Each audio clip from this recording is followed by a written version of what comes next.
What's up, fellas? Welcome to. Oh, what the fuck? What do you always say?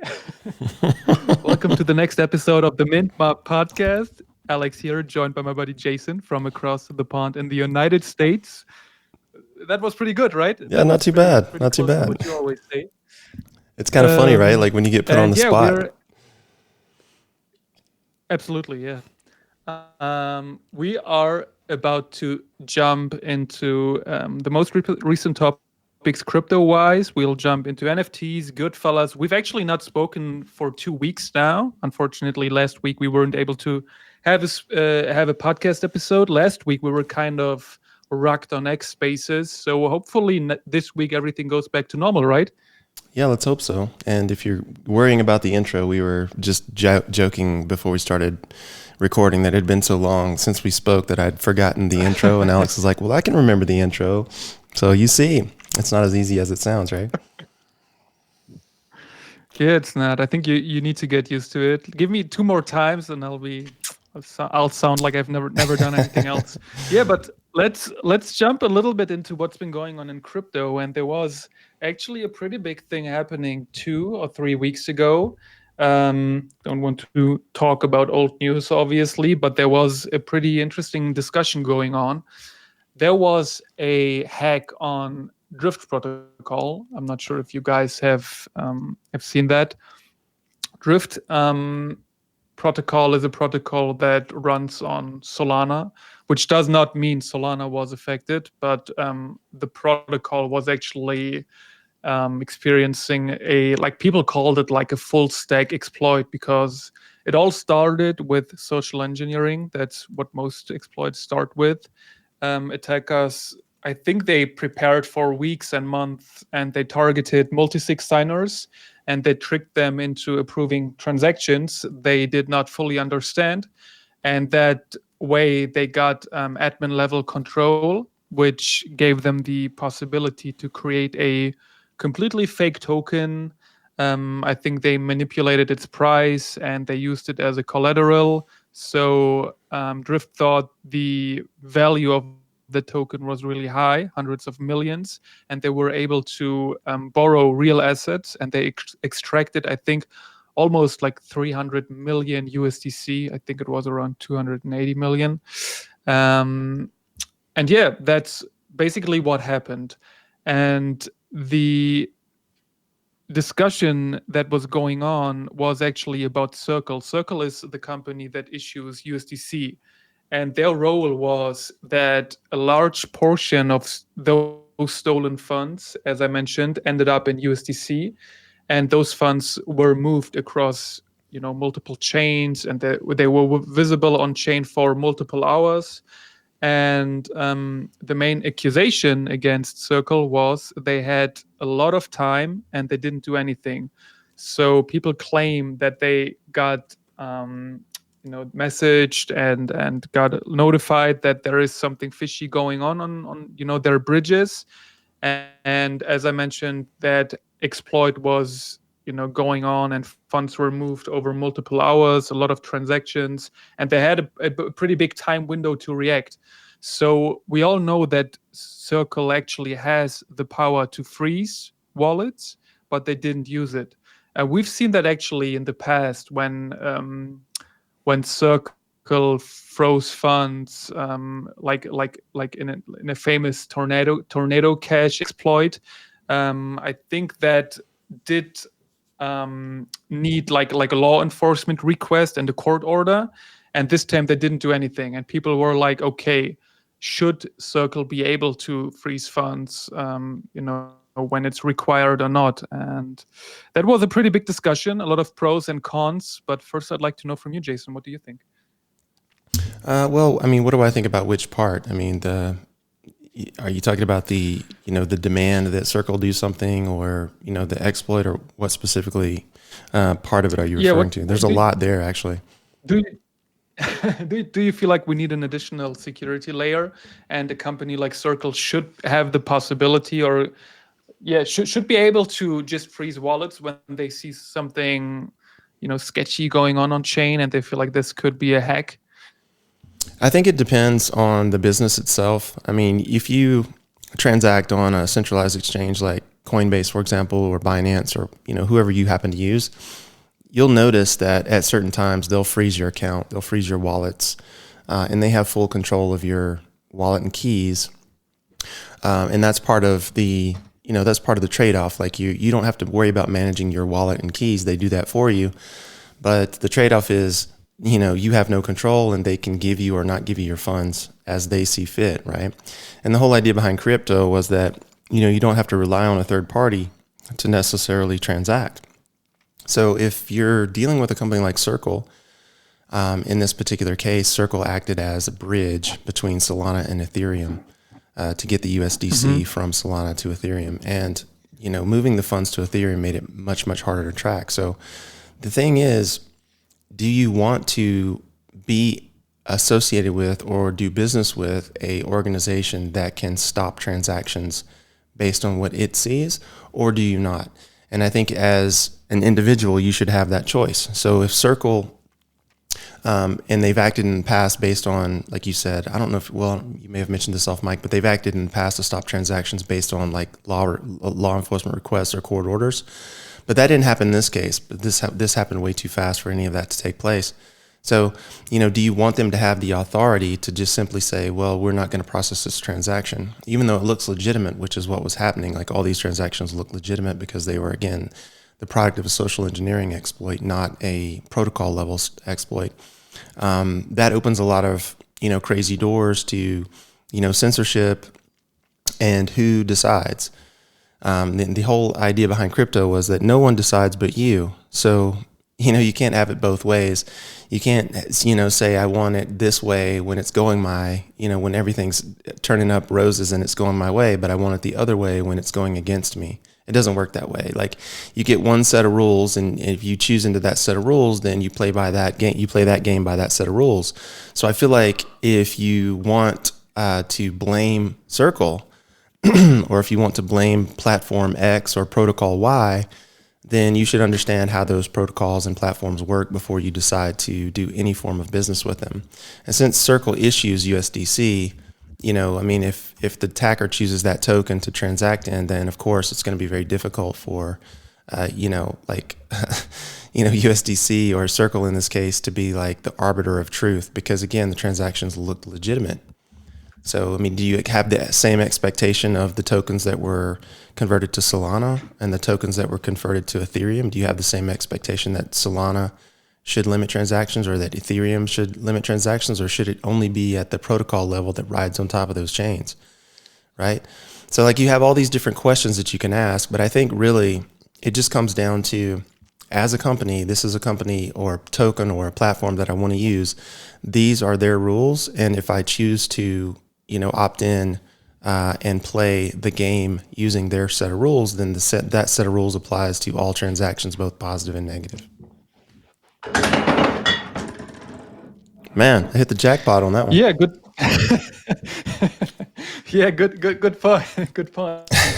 But one part of the discussion was actually also, like, if you look at these kind of things, we've seen social engineering so many times in crypto, and we've seen so many posts on X of people losing their funds because, they clicked on a wrong link, or they trusted someone who, I don't know, who got like a compromised account or something.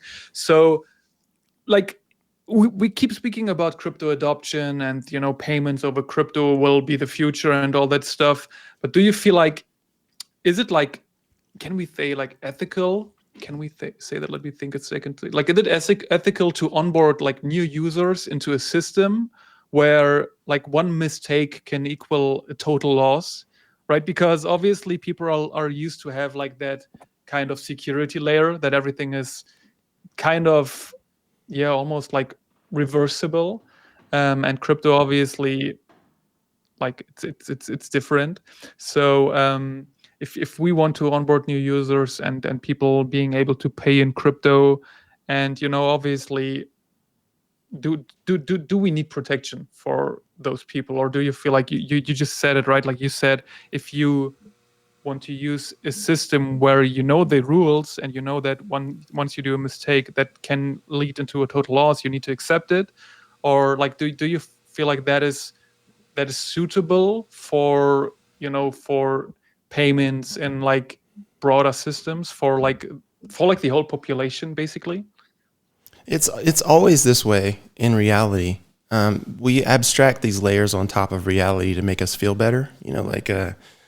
Yeah, wait, but like, wait, let one example. Like, I'm not sure how it's in the United States, but for example, as you know, I'm in the car business, right? So if I buy a car somewhere and I receive a transaction from, let's say, Lithuania, right? Like, Mm-hmm. the country Baltic state, Lithuania, and when I receive a transaction from my bank or I pay something to them, I get like a security mail, and they ask me like, "Hey, is that legit or not?" Because it's like an unusual transaction for your account history. So they are some kind of security layer trying to protect me, and that Mm-hmm. obviously doesn't happen on crypto, right? Like if Sure. you just insert like like an address, like a Solana address or Bitcoin or whatever, the money is gone forever. So to some degree, it's actually like there is an additional layer of safety in like the banking system. But yeah, that's just one thing I wanted to add. Yeah, you're 100% right. I mean, but again, like, how are you defining safety? In this particular case, you're defining safety as insurance. I have a insurance guarantee that this third party is going to arbitrate, but on my behalf, that this transaction is actually legitimate, right? And so basically, what you're doing is you're outsourcing your responsibility. You're saying, okay, I'm willing to put up with all of the bullshit documentation, anti-money laundering, paperwork and schemes and scams that the bank and the government have set up. I'm willing to deal with all that in exchange for having the security of, or the insurance guarantee of, this transaction being legitimate, right? So you've created that trade-off, and we've all done this with the banking system. And, here in the US, it's no different. If you have money on deposit with the banks are insured. An FDIC bank, a Federal Deposit Insurance Corporation bank, insures your funds up to like $250,000 or something like that, right? And so we submit ourselves to the outsourcing of the responsibility because it's much easier for us to transact in most cases that way. But if you are an individual who's moving a lot of money, that doesn't work for you, right? If you need to, like, if I needed to send you $10,000 today from my bank, I would have to go to the bank. I would have to fill out a bunch of forms. I'd have to get wiring information from you. I'd have to give that to my bank. They'd have to verify that with your bank. And then maybe in 3 days you would get the funds, assuming that the government didn't interrupt the transaction, right? Or I could just send You you. sure it's so difficult? You should try. You should try, man. Yeah. Or I could just send you. I could difficult. just send you 10,000 in Solana, right? Like, here's $10,000 worth of Solana, and it's there. In one case, I'm responsible for the transaction. In the other case, the banking system itself is responsible for the transaction. If something goes wrong, then I have recourse. So the only difference is how much responsibility I want to have as an individual. So I think that Absolutely, but here's the thing. Here's the thing, though. Here's the thing. Average person. Here's the thing, right? If I'm confident in my ability to move money and I'm willing to take the risk, then I don't want anyone to intervene on my behalf. But that's not to say that we couldn't develop a series of wallets that had these protections built in.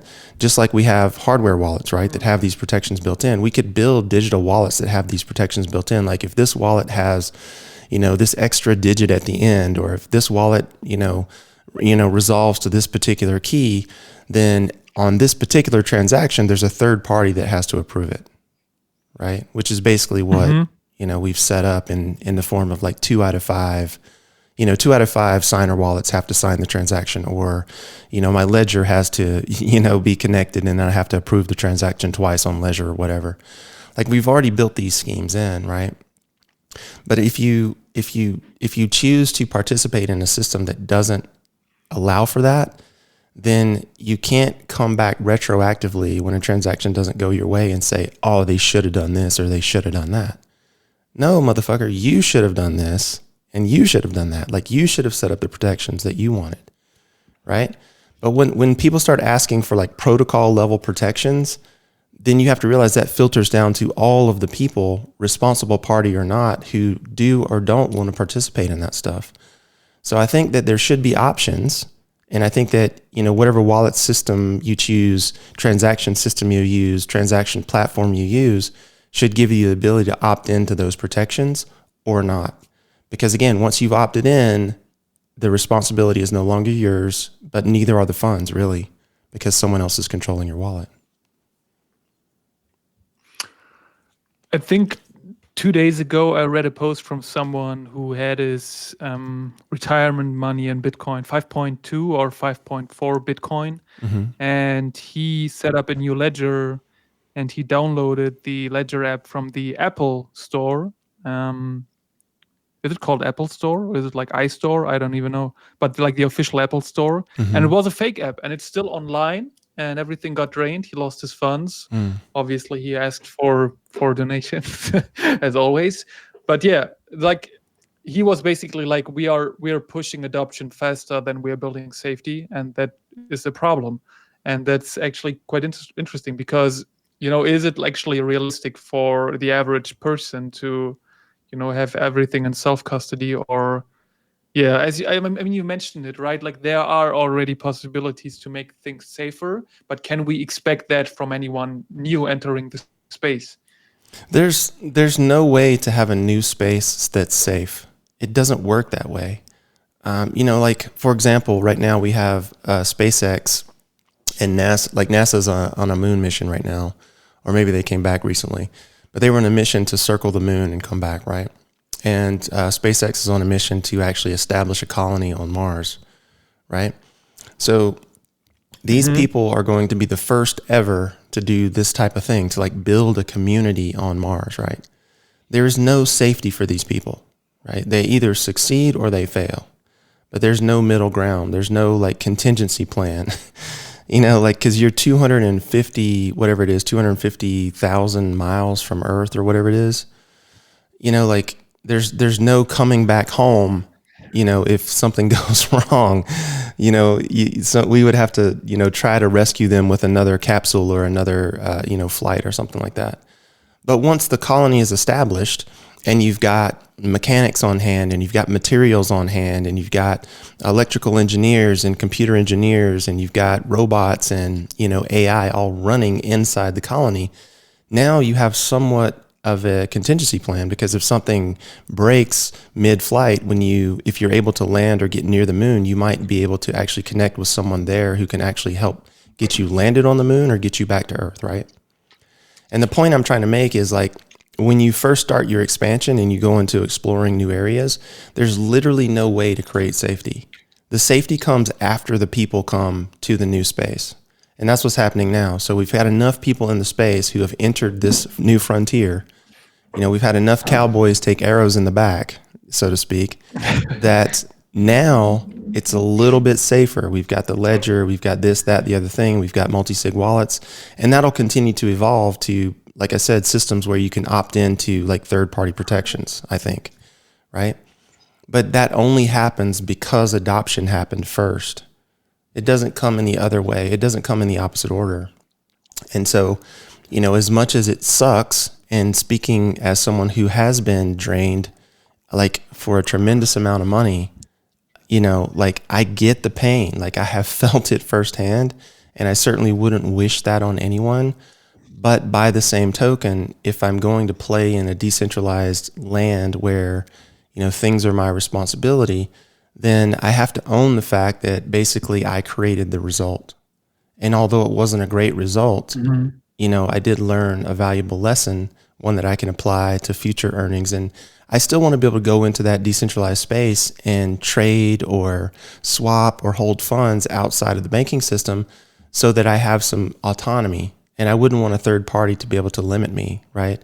So for me personally, even though I've been a victim of this, I do want the ability to live in that space. And I also want the ability for people who choose to opt into greater safeties to have those options.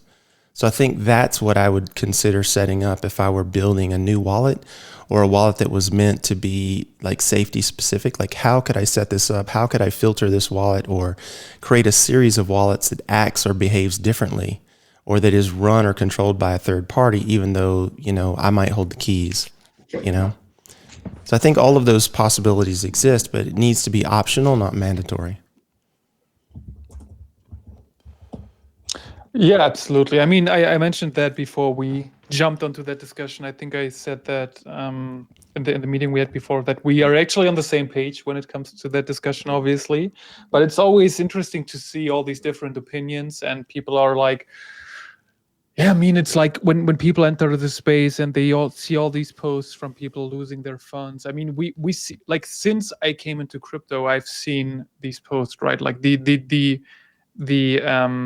methods have changed. Like, scammers do different things. I remember back in the days when we had the first NFT scams, it was always like on mint days they just created like a fake website where you clicked and connected your wallet and signed the transaction, and suddenly your wallet was drained. Happened to me as well. I think I lost like $100 on some fake mint, and you learned from that, obviously. Right. And then you see all the things happening to people on CT. Sometimes it's like social engineering, sometimes it's clicking a fake links, and you get cautious over time, of course. Like, whenever I send money, like I double triple check whenever I send bigger amounts of crypto to my ledger or to different wallets. And yeah, as you said, like, the market matures, and adoption happened before all these kind of things. So let's see where we go. But I don't think we can accuse Circle of doing anything wrong here.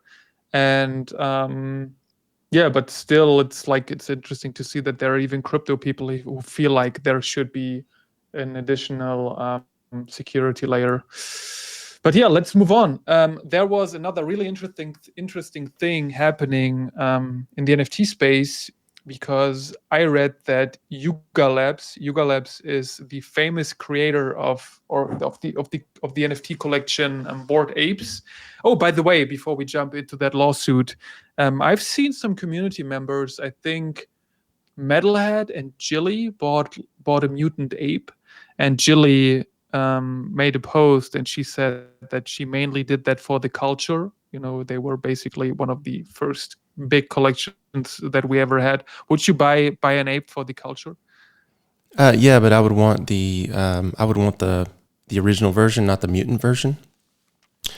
So yeah, but for sure, like yeah. the board one. Yeah, the actual original one is the Bored Ape. The mutants came later, and they had the pets, and then they have the other side, like virtual world. There's a bunch of different bits of the collection that you can purchase, land as well, like all kinds of different things. But yeah, if it were me, I would purchase the original piece. That's the one that started it all, I think, for IP, really. Absolutely. I mean, I remember, if we look at Solana, for example, right? Like, we know that there has been that one collection that kind of reigned the Solana tier list for quite some time. The DE gods, I don't think they are on top anymore, but I remember that at some point I felt like I should get one. I know you got a couple, and then I think they released the second collection. How was it called? Like the furry. Give me a second. How was it called? Utes, exactly. Yeah, Utes. And I was also thinking about getting a Ute. I remember back then when they were at, like, I think $1,500 was like the floor price. I didn't get one. Last time I checked a couple of weeks ago, they were at like $80. So yeah, if I wanted to get one, I'd probably also want to get a Bored Ape, because that's like 2020, 2021 vibes. Ethereum, absolutely flagship collection. And I'm not sure if I like the art, because there were so many copycats, and I've seen that art so many times that it kind of started to actually bore me. But yeah, it's like definitely a pretty cool one, and that's pretty interesting, because that's all what the lawsuit was about. Because we had another group. What the fuck was their name? RR. They're always called RR. Ripley, something with Ripley. Give me 1 second, I can find out. Ryder Rips. So there was a creator, or I think the creator on X was called Ryder Rips, and he made a copycat collection of the Bored Apes. And it was not like a derivative, it was actually just copy pasted the Bored Apes. And Yuga Labs, of course, said these copies are stealing our brand and confusing buyers. and the other side claimed, no, it's just like it's parody, it's art, it's like it's a protest, and there is free speech, so we can do that. And the court case went for a really long time. Actually, it settled in April, in the beginning of April, and there was no big final court verdict, but I think they had an like agreement or something. Let me just try if I actually find what the settle was, how they settled all that. Yeah, the settlement was 1 second. the settlement was for I think a little over $1 million, $1.5 million. I believe they settled out of Did you find out the of number? court for, and of course with total costs ballooning. I think the case has gone on for more than 2 years. The total, estimated costs are something like $8 or $9 million just to fight the lawsuit, right? So this directly ties into the IP conversations we've been having. And one of the reasons that we have to get documentation on everything and understand what we're doing is because at the end of the day, if you start to go into the realm of creating and using characters that you purchase as NFTs, you have to realize that unless you carry rights with those characters, you're not going to be able to do anything with them. And so what's happened in this particular case, this writer Rips and I think his partner, I forget his name, Jeremy something, they basically ripped off the Bored Apes original IP, as did so many others. Like they're not the only one, but they're probably just the most, notorious or well-known people that ripped them off. And so really all Yuga needed to do was beat these guys, because if they beat these guys or win this particular case, and in this case, I would call it a win because they won the settlement, basically. It basically sends a message to everyone else that's fucking with their IP not to fuck with their IP, right? And so when you are looking at the landscape, this was a huge nod to understanding how IP works. And so what the courts actually did was they granted a permanent injunction, meaning that Rips and Jeremy, what is his last name, Cahan or Cohen or something like that, they're permanently barred. Like they cannot use anything Yuga Labs related or at all ever, like forever until the end of time, right? And then all of the things that they did create, they have to turn over to Yuga Labs. So not only did they lose the case and have to settle out of court, they also had to give all the assets and domain names and everything that they had used to promote this brand and turn it over to Yuga Labs so that Yuga Labs could either capitalize on it or shut it down. It would be their property basically to decide what to do with. And so, with so many knockoff fucking monkey collections out there and so many knockoff BAYC collections out there, people who have created this, are now on notice. Because like if you spend years and years and years building on someone else's imagery, even though it may not be exactly the same, but it's close enough to where you could have a result like this, you basically run the risk of losing literally everything you've created. Like in this particular case, these guys are turning everything over, which basically means that they had no leg to stand on when it came to, the legal battle, or they would have fought for much longer and kept this thing going out. So when you look at it, how it's shaked out, Yuga Labs really only needed this win to send a message to everybody else in the market that actually had ripped these things off, right? And this is huge. So hopefully, as more and more stuff like this, comes into being and people start thinking about, okay, well, I purchased this NFT. I have plans to, create a character or create a comic strip or create a cartoon or, some form of animation that I can monetize in the future. Hopefully they'll think twice about, okay, what is it that I'm actually purchasing here? Am I just purchasing display rights? Like I can hang it up somewhere, or am I purchasing commercial rights? Can I make posters? Can I make comics? Can I do t-shirts? Whatever that thing is, like they really need to understand, right? And so this is going to send even further ripple effects to people who actually care about building a business, to understand that they need to put forth proper documentation on their websites and on the pieces that they own and control, so that they can properly inform their purchasers what it is that they're getting and have like clear expectations on both sides of the transaction. And this is something that we've not really had because no one really questioned it, and NFTs kind of fell back out of favor, in the market. But again, all this stuff cycles and will come back around. So right now, if you're acquiring IP, which is what we are doing, we want to make sure that we either have, origin, some sort of tie to the origin or some like clear delineation that this artwork was abandoned and it's just part of the public space, right? But yeah, this is absolutely huge, and people should definitely read the case and understand why it happened. Yeah, it's really interesting, and people should listen back to the IP episode we did with Metalhead Scott on Spaces, where we basically broke down how real IP agreements need to look like and why it's important for NFTs. And as you said, right, like the Yuga Labs case is going to set precedent for future NFT lawsuits, right? Like that will be used whenever there will be copycat collections or Web3 branding cases. And this proved that they are protected brands, and copying them for profit will get you sued.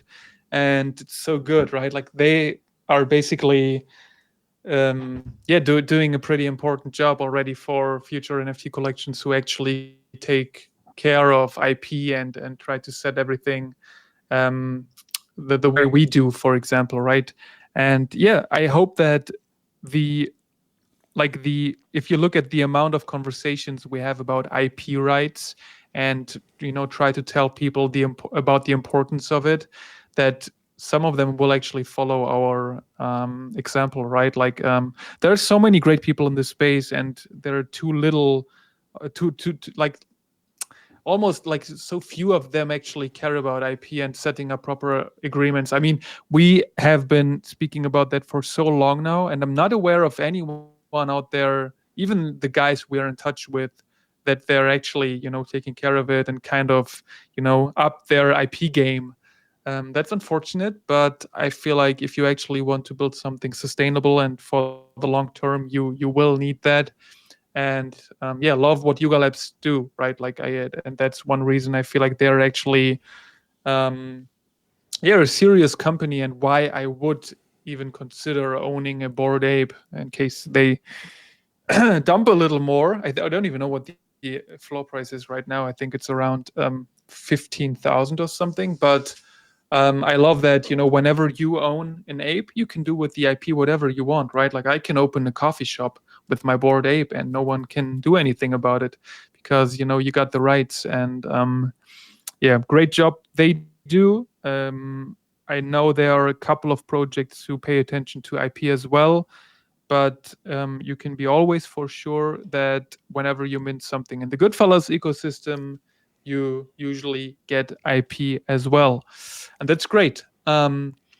You acquired 3 more collections, right? Mm-hmm. And there is a possibility for people to, I'm not sure, did we speak about that already? Or maybe you can summarize what's in for people with those 3 collections. Yeah, for sure. So there's, obviously there are a lot of bad neighborhoods on chain right now. And when I say that, what I mean is like chains that are really struggling. A lot of the Cosmos chains are struggling. Polygon is really struggling. A lot of the ETH L2s are really struggling. But Polygon is one of the chains that has been sort of made its name for having good art. And though the token has been struggling mightily, there's still a lot of creators there who, did good work and basically abandoned it for whatever reason. Either, monetarily it didn't make sense or they moved on to other things. And so there's a collector from another collection who was a whale in 3 collections on Polygon that we managed to get control of. And so I negotiated with him to take over the contracts from ETH and was able to download the data and the imagery basically from like an OpenSea cache, because a lot of the images were not pinned on storage on the Ethereum on the ETH L2 side of things, the Polygon side of things. So those images are no longer in the IPFS. So I got all these collections, and basically what we are doing is building an IP rights based business. Like in other words, we want to be able to license imagery out to different people for different purposes over time and continue to grow the collection of pieces that we hold. And this is just one more step in the chain there. So with these particular collections, anyone who's holding a family or holding a boss will be able to actually buy into royalty rights on these particular collections. So we'll re-release the art and you like help some of the previous collectors who come in. We'll swap some pieces, but we'll leave mint open for all the other pieces, and those pieces, as they trade hands, will basically send small, tiny little royalty payments to people who are, holding royalty rights. So this basically one of these opportunities to actually monetize what some might consider dead art, and there's a ton of collections on chain that are going to continue to become, dead art, right? And like as long as we can either locate the artist or get access to the contracts and have some sort of guarantee that the contracts or the work was work for hire, like in this case, this was basically work for hire. We can pretty much, get to this place where we can grant IP to holders, but even if we can't, in the cases where artists can't be located, we can grant royalty payments to owners. So this is really kind of a cool thing, and it's something that we talked about in the very beginning of the GoodFellas project. Actually, really, really early on before we started going to this consolidation phase. So it's kind of fun to see it start to play out. And so right now we've got those 3 collections, plus there's actually another collection that we haven't done anything with yet because we've been so busy with other things. But we've got like a total of 4 collections right now that we could release and offer up like royalty slots to at least 5 wallets who want to participate on each. So 5 wallets per collection. Yeah, sounds pretty cool. And I totally remember that this was actually one of our earliest ideas to acquire art that is basically dead on chain somewhere. And it has always been a challenge to find out who created the art, right? Like you could get, in touch with people who ran the project, but actually getting to the artist behind the art was always a struggle. And I mean, we've learned that most of the artists have never had any kind of agreement with any of the founders. So most of the art out there, most of the projects out there have never really licensed the art they use. So yeah, I mean, that obviously opens the door for us to actually license the art, right? So I remember that we had that conversation with Francois, the artist behind the GoodFellas. And he said that he created so many different collections, but he never like founders never asked for any kind of agreement, and that in the end means that he never transferred IP rights, and that gives us the chance to actually license all the beautiful art he created, and hopefully many more in the future. Absolutely. Art-wise, we have something else coming up in 11 days from now, which is a beautiful artist incubator drop created by none other than Ardi Toma. You own pieces from her, right? Like I think just today I saw like a mafia piece that you recently bought, which is pretty cool. Yep. If you guys go to object.com, you can actually see that wide variety of different art styles she has. Really cool stuff. You should definitely check that out. I love that she, I think she describes her own art as dark and light fantasy. And if you think about dark fantasy, I feel like that kind of describes the piece she created for the Artist Incubator. What do you think? Yeah, no, I think when you look at the piece, the thing that I really liked about her artwork is it's when it comes to the digital space, she has like a clear style. Her style is very shiny. It has a very shiny look to it in the digital sphere, but it's also highly detailed. So if you zoom in on the piece and you start taking a look at, the textures and the shapes, you'll see that there was a lot of time and energy put into making things look incredible. And, like I say 1,000 times, though, like anything done well is art. And, art in this particular case, like using, digital tools to create, a lot of times people skip the details because so much of the artwork itself can be sort of filled in by the tools. Like if you need a straight line, the tool will draw a straight line. If you need a perfectly curved line, the tool will straighten out any curves that you have. So a lot of times you see artists kind of get lazy with that. And when you zoom in and you start taking a look at the details, you'll see where, all of that shit has kind of been turned off, and the shading or the texturing or the circles or the shapes won't be exactly perfect. You can tell that they were actually, like human strokes on the piece, which is something that I really appreciate personally. Absolutely, and we will have her on Spaces on Friday 24. Is it actually 24? That's not possible. Oh, yeah, it is Friday 24. When we have the mint party of her piece. And you should definitely check out her profile because she recently um, published a piece and I think she made a post. Give me 1 second to find it. Yeah, she said, "Good morning, 25 hours, 50 minutes, 55,000 strokes." And then she reveals the piece she created, the reverse side of the looking glass.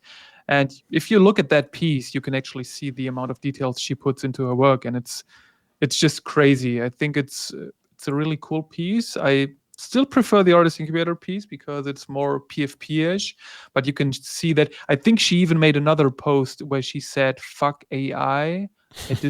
I made this with my hands." And that's interesting, right? Because when we have artist interviews, I always try to, ask people or artists about what they think about AI. So I'm definitely interested and excited about getting her shot and what she thinks about artists using AI. So, yeah, like Jason said, a lot of details, a lot of great stuff she created. Definitely have to get a piece from her for my gallery as well. Actually, shout outs to Metalhead because I got a customized custom glitch ghoul for my gallery. He created it and named it and everything. I will definitely have to show you guys. And yeah, Artist Incubator drop in 11 days. Tamara is going to join us on Spaces, another great addition to the gallery. Looking forward to that. And then after we have done that, we will start preparing for our next legendary Sirens drop. Daria has already given you a glimpse of what she creates right now in her videos. So definitely check out her timeline if you haven't done that yet. Yeah, I'm actually so excited for the one of ones she's going to create. Unfortunately, we haven't seen anything yet. Did she give you like a glimpse on the one of ones secretly without telling me? No secrets. I think that her idea with the one of ones is always to have them blindfolded of some sort. So I'm looking Yeah. for, maybe blindfolded pieces or some piece where the eye, if there were eyes, they would be obscured. So I think that's really the only thing that I know from at least past conversations that she said she would include, but that's all I know.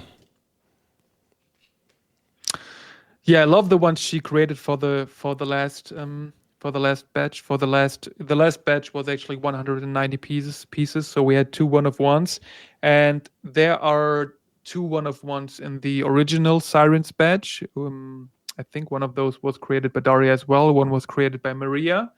And yeah, from now moving forward, I think there is a pretty high chance that we'll see blindfolded one of ones. I'd love to get one. I think STC owns both the ones she created for the last batch, and I'd definitely love to own one, and can't wait to get more Sirens action going on and get another batch.